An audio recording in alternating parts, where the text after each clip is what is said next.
Hi, Taylor T. Carlson, and I'm back with another video for you. Time for another vinyl haul today. I just paid my buddy Joey over at Record City a visit and made some pretty decent finds, so I thought I'd go ahead and show those off for today's video. Most of the stuff I actually got out of the budget bin over there, but there is some pretty good stuff to be had as well, so I'm going to show these off. Big thanks to Joey for the great Record City tote bag that he gave me on my last visit, so we'll go ahead and crack this open and I'll show off some of my latest finds. This first thing I'm just going to show really briefly because I'm going to do a more thorough unboxing and review for this later. This is a deluxe edition of the first Generation X album, which was Billy Idol's band before he started his solo career.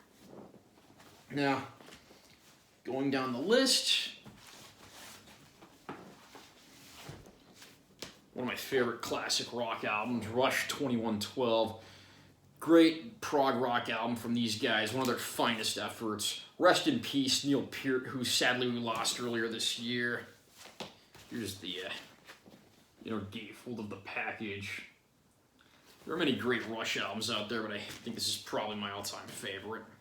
If it's not the all-time best Rush album, it's certainly in the top 5 or so. Joey also gave me these. These are like programs of some kind. Like this is, I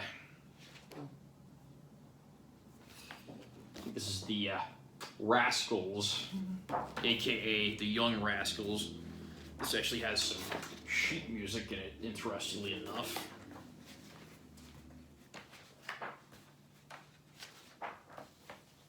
And then here's a look at some of the albums of theirs that were available. Here's another one. This is for the band Cream with Eric Clapton, Ginger Baker, Jack Bruce. Eric Clapton, of course, now the last surviving member of this classic blues rock trio from the 60s. Got some band member profiles here.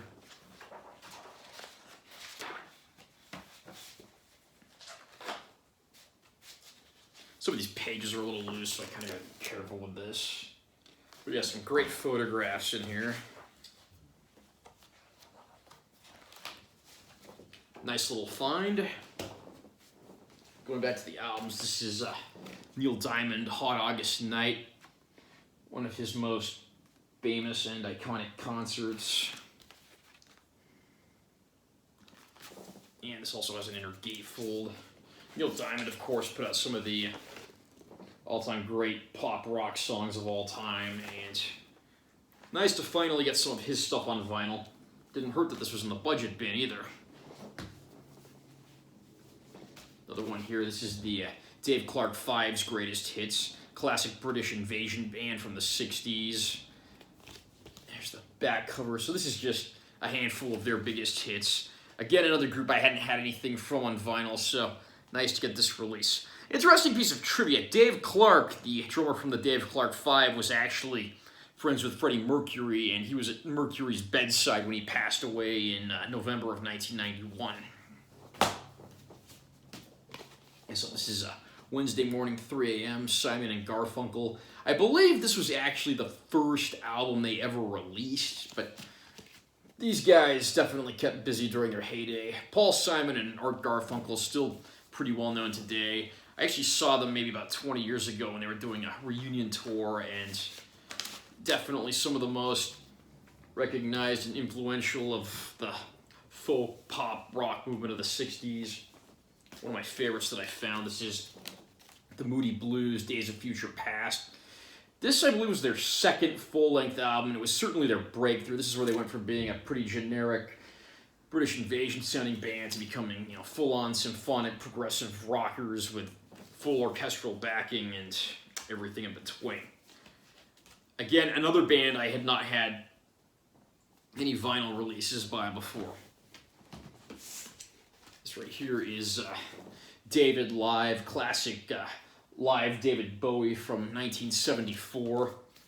Again, another budget bin find. You never know what you might find in there. I mean, the package here, admittedly, is not in the best of shape. Looks like this might have had a little water damage at some point, but I tested the records out and they played fine, and more David Bowie is always a good thing to add to the collection.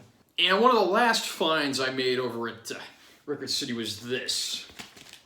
This is a classic early 80s British metal band called Starfighters. And this band is noteworthy because they featured Stevie Young on guitar, the nephew of Angus and Malcolm from AC/DC, who now plays with AC/DC following Malcolm's passing.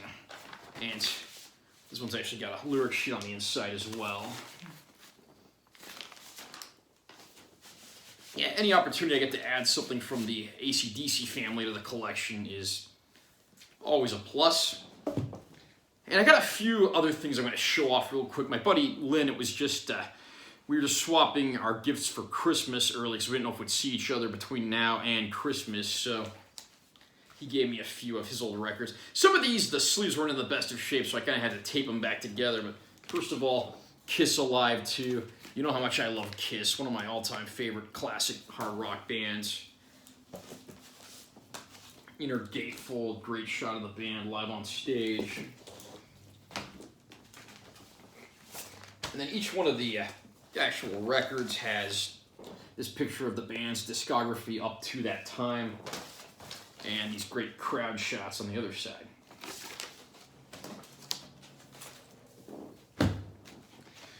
He also gave me this. This is a Metallica interview with Lars Ulrich. I'm guessing this is a bootleg, because for one thing, even though it's an interview with Lars Ulrich, he's almost nowhere to be seen in these photographs. They're pretty sweet photographs, but the interviews with Lars, shouldn't the emphasis be on him on the photos?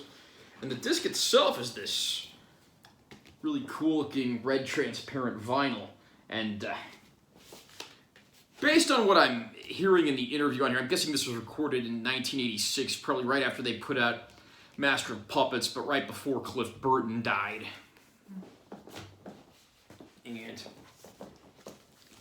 another classic, Ozzy Osbourne, Blizzard of Oz. One of my favorite hard rock albums of all time. Ozzy Osbourne's 1980 comeback following his being fired from Black Sabbath, or quitting, depending on who you ask. But this is the one that's got cuts like I Don't Know, Goodbye to Romance, Crazy Train, Mr. Crowley, Suicide Solution, Steal Away the Night. I may even very well put this in my top 10 albums of all time, and that's not a statement that I use very lightly. Lyric sheet on this side, classic Ozzy Osbourne Blizzard of Oz lineup sheet on that. Sticking with Ozzy, the other thing he gave me was this. Diary of a Madman, the second of the two studio albums with the late great Randy Rhoads. We also just lost drummer Lee Kerslake, also formerly of Uriah Heep, here a few months ago, and that's a damn shame because I think there's only one surviving member of Uriah Heep's classic lineup now. But here's the inserts. I taped these to the inside of the gatefold just because they were kind of falling apart. Oddly, the picture in this one shows Rudy Sarzo and Tommy Aldridge, who is the touring band that promoted these albums, because the album, I believe, was recorded with Daisley and Kerslake, but that's always been, something of mystery. I mean, remember, like, about 10 years ago, I guess it's probably about 20 years ago or so now, when they deleted all of Kerslake and Daisley's parts and re-recorded them with Ozzy's current band? We're not going to get into that story today because, well, story for another day. Anyway, have you gone to any record stores lately or made any great finds? Comment down below and let me know what you think. Also remember to subscribe to my channel for additional content and give this video a like if you found it helpful. I'm Taylor T. Carlson. See you next time.